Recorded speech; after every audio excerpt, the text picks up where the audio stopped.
Hello and welcome to Grandad Stories. Today's story is about a child named Max. Now Max liked to visit his grandparents' house as much as the other children. And this day Max was playing in the bedroom alone while the other children, his sister, his cousins, played downstairs with Grandad. Now Max liked jigsaw puzzles. And while he was in the bedroom he discovered one that he had never seen before. So he thought, oh, this is good. So he sat on the floor and started to put it together. He was almost finished, down to the last piece, when the door swung and with a loud click it closed.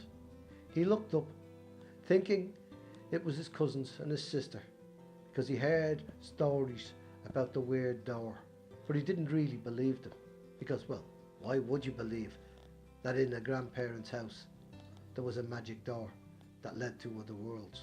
He stood up, turned and looked at the door and was very surprised to see the normally white door go all sparkly and change colours through all the colours of the rainbow, and eventually it settled on a bright silver.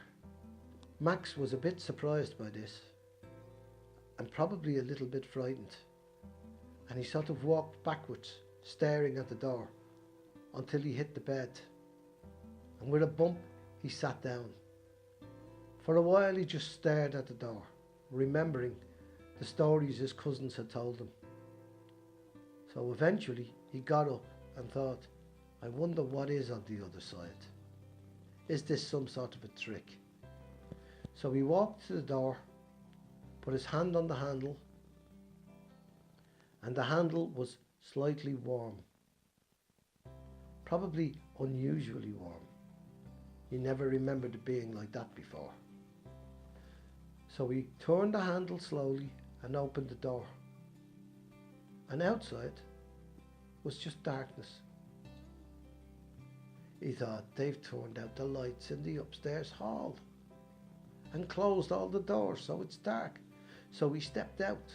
When his eyes began to get accustomed to the dark, he heard the door swing close again. He turned in time to see it close properly with a click and turn all sparkly again. And this time, as it went through the colours, it disappeared like smoke in the wind. So Max didn't know what to do. He stood there.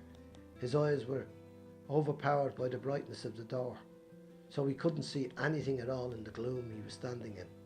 And as his eyes became accustomed to the light, or the lack of it, he looked around and started to take in some of the things that were barely visible. Then he saw something that looked vaguely familiar, and he walked forward. And it was a little robot, exactly like the robot on his jigsaw puzzle. But this time, instead of it being clean, with bright eyes, it was dull, no light, and there was dust on it. On the top of its head, there was a solar panel, or what looked like a solar panel, but it was covered in dust. So he wiped it off, and it seemed to shine a little bit. So he looked around, and then he noticed that at the highest point of the great dome above his head, there was shafts of light coming through. So he pushed the little robot until he was standing in one of the shafts of light and thought, maybe he'll do something. And then he walked around to see what he could see. His eyes now becoming more accustomed to the gloom, he was able to see a fair distance. And all about the place there were robots, much bigger than the one that he seen first. They were all still and lifeless. So Max wandered to see if there was anything or anybody that might tell him where he was.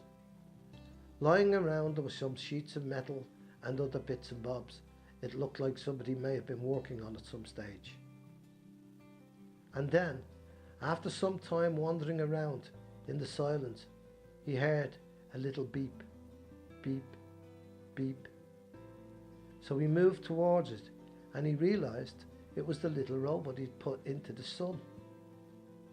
So thinking he might be able to get it to go quicker, he ran back, picked up some of the shiny metal that was lying around, dusted it off, ran back and positioned himself in the sunlight, using the shiny metal as a mirror. He shined it on the little robot, and after some time it began to beep louder. Eventually it began to speak. So he went to the robot and went, "Oh, you're funny." And the robot said, "I don't think I'm funny. I'm stuck.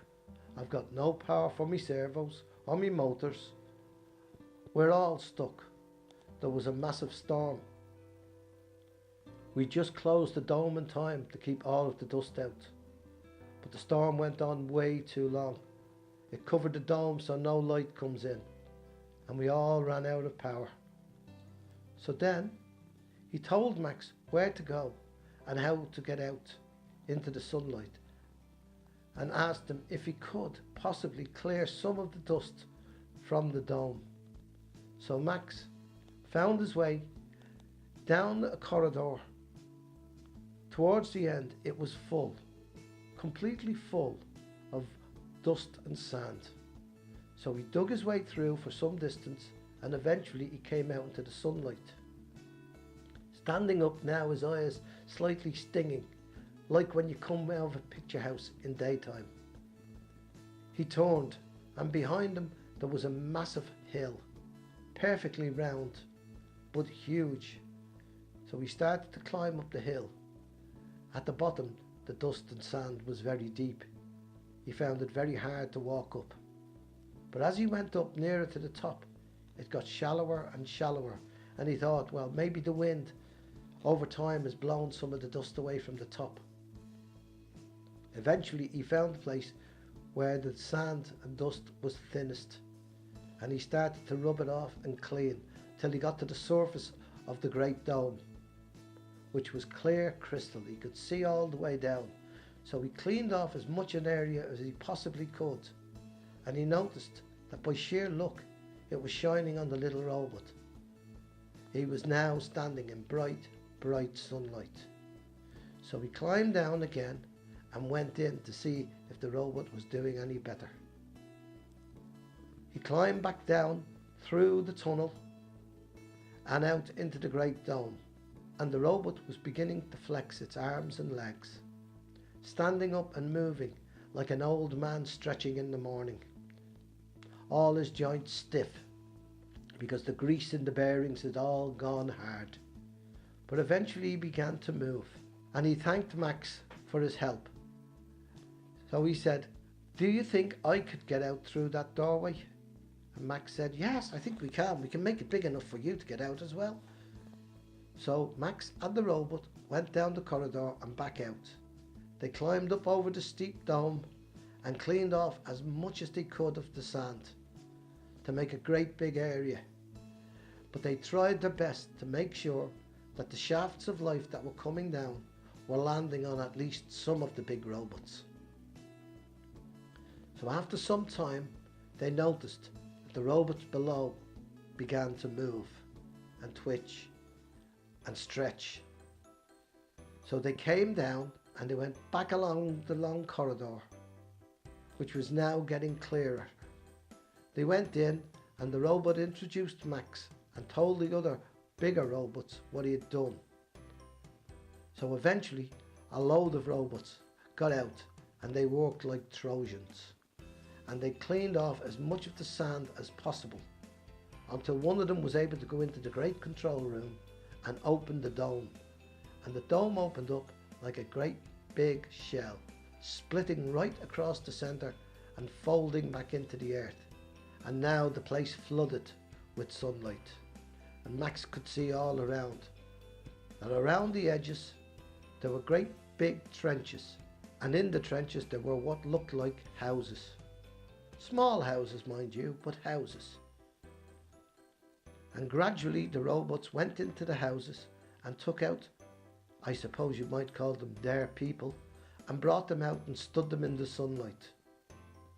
And when they were all back working again, they thanked Max for his help and said they would make a statue of him and put him in the centre of the dome so they would always remember his help.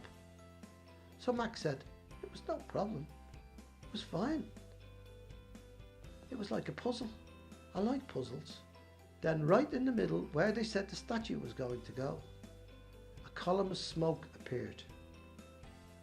It gradually got thicker and thicker and thicker, and eventually it started to flash all the colours of the rainbow. And again, it ended up at bright silver. And a door formed.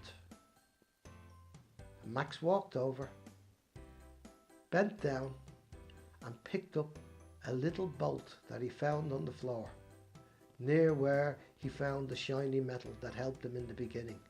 He put the bolt in his pocket without saying anything to anybody and thought, I'll keep this as a memento. Then he thought, maybe I should ask, because it might be a bit of one of their friends. When he did ask, they said, no, that's old Charlie. He retired years ago. You can have him. So he took the little bolt and walked through the door, waved goodbye and closed it. And as he closed it, the door changed colour and flashed through all the colours of the rainbow, bright and sparkly. And eventually it turned back to a plain white door. Max looked down, and to his surprise he noticed, when he dropped the last piece of the jigsaw, by some miracle it fell perfectly right and landed right in the position it should have been. So the jigsaw puzzle was complete. So he ran downstairs as quick as he could and ran into the room and ran up to his sister, put his hand in his pocket and took out a bolt, a little shiny steel bolt. And she said, "What's that?" And he whispered, "The door. I'll tell you later." So then he went to his grandfather and said, "Thanks for the jigsaw puzzle. I've finished it. Do you want to come and see?" And he went, "Jigsaw puzzle? What jigsaw puzzle?" So Max brought him upstairs and walked into the room. But there was no jigsaw puzzle to be found. Only the ones he usually had. But no robot. Robots were all gone. This is the end of this story. Please come back again. I hope you liked it. Please remember, like if you like. Good night.